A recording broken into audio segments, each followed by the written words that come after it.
Today, on Starfield Essentials, I review a paid creation with a simple quest and combat-themed POIs. This is Faction Story Expansion, Crimson Fleet, by Nell Drakebane, available for 200 credits on creations. I'll give an overview, warnings, and my conclusion. My name is Richard. Let's get started. Overview. This is an achievement-friendly creation. It's the second by the modder. You might remember Faction Story Expansion, Trackers Alliance, which is free on creations, and Nexus Mods. If you like that free mod, you'll probably like this one. I started this creation by visiting the Luyten star system. The only planet there is Luyten's Rock. In orbit around Luyten's Rock, I found the Psi 920 star station. Attention vessel, you have entered restricted UC military space. Identify yourself or you will be considered hostile. I forgot that the Psi 920 star station was part of the Crimson Fleet questline, but I accepted the warning from the nearby UC ships to try not to dock with the station. Then I looked at the planet Luyten's Rock and saw a new POI named Drift Point, aka Port Pirates. Seeing aka in the title seemed a little weird, but this was the place for me to visit. After landing, I found a cool POI populated by pirates, traders, scientists, and other civilians. Got anything you need to offload? Trade authorities always buying. Kiosk right here for you. I'm sure you can find something you like. The ship technician had a nice selection of 30 ships. It was again unusual to see Crimson Fleet ships for sale, and to see a ship technician wearing Crimson Fleet armor. The last 9 of these ships were really cool. They were refurbished versions of Crimson Fleet ships, including the prison shuttle. The design alterations looked interesting. The kiosks at the first POI sold Crimson Fleet gear, which was also unusual outside the key. In fact, one aspect of this mod that I liked was finding trade kiosks everywhere.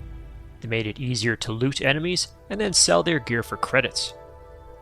Inside one of the buildings, I encountered several crew members for hire. They, in my opinion, are overpowered compared to regular crew members. I'm looking to join a crew. Any openings? Ah, well, can't blame me for trying.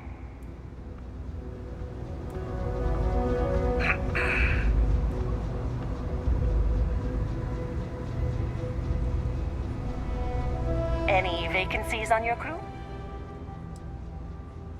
Okay, maybe next time then. There was loot here for the taking as well. Nobody cared, I just walked up and took their legendary armor out of a mannequin. There's a lot of armor that you'll find like this in the creation. Next to the loot, I found a container with a slate. It had a TLDR and an extended discussion. The TLDR told me to go to RNA 4A and prepare for combat.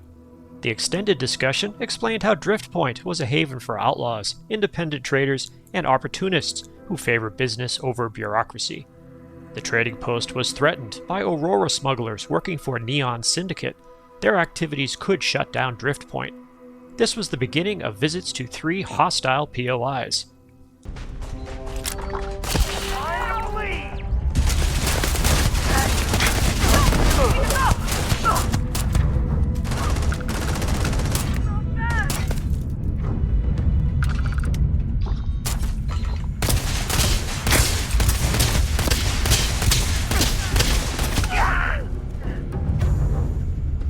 Each POI had an exterior component and an interior component.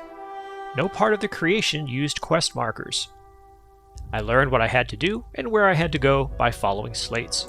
I won't spoil the story for you, but it was fairly straightforward. Next, warnings. This is a combat-themed creation. There are no specific NPCs for the character to interact with, besides targets for elimination. My character basically volunteered to clear different groups of undesirables from each POI in exchange for loot. I didn't mind this. It gave me a chance to try the Modular explosive delivery system that I profiled in my last video. The interior POIs were large and underground. They were great locations to throw a hunter drone and let it track down a target. I used both explosive and stun drones here. Here's an example where I've got a couple syndicate targets that I was able to stun with the drone. You can see the marks on the floor from where that happened. Some of these locations did bear resemblance to the POIs in the last creation by this modder. I didn't mind that either. How many times have we all been sent to a deserted mineral plant or deserted UC listening post in the vanilla game? I did have a problem with the audio choices made at the third POI.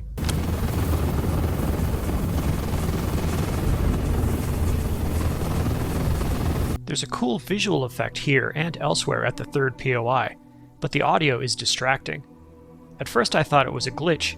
I exited the game and reloaded, but the sound persisted. It's not a big deal, but I would prefer to see it removed in an update if possible. Some players might take exception to the existence of an outpost that sells Crimson Fleet gear and ships to non-Crimson Fleet members.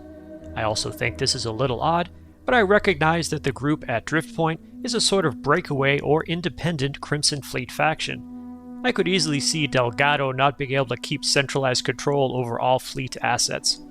And if the Driftpoint outpost brings in money, does it really matter if they sell fleet gear and ships?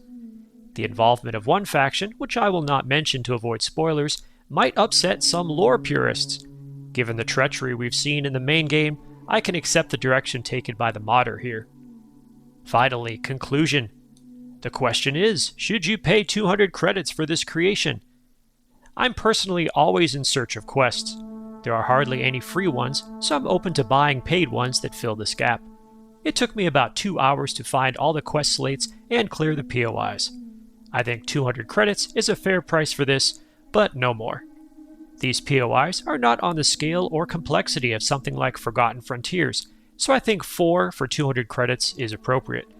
If you prefer to keep the Crimson Fleet more pure, whatever that might mean, you will probably not want to add this to your load order. Thank you, Neil Drakebane, for your work. And thank you to all my subscribers. Please consider subscribing to show YouTube that you enjoy positive and honest Starfield content. Special thanks to all channel members. I hope you're enjoying our private Discord server. If you'd like to know more about membership, click the join button on the channel. There is no obligation. I use your contributions to pay for drives for capturing footage and to buy creations, like this one, to review. What have you been doing in Starfield? Your insights make this channel a place for positive and honest discussion of the game. In addition to videos, I also post to the community tab for this channel on a daily basis. If you subscribe, you'll see these posts in your YouTube feed. If you made it to this part of the video, please leave a comment with the word FLEET. Also, remember to ring the bell icon and select all notifications. Check out my other videos, and please tell your friends about the channel. My name is Richard. I will see you in the Starfield.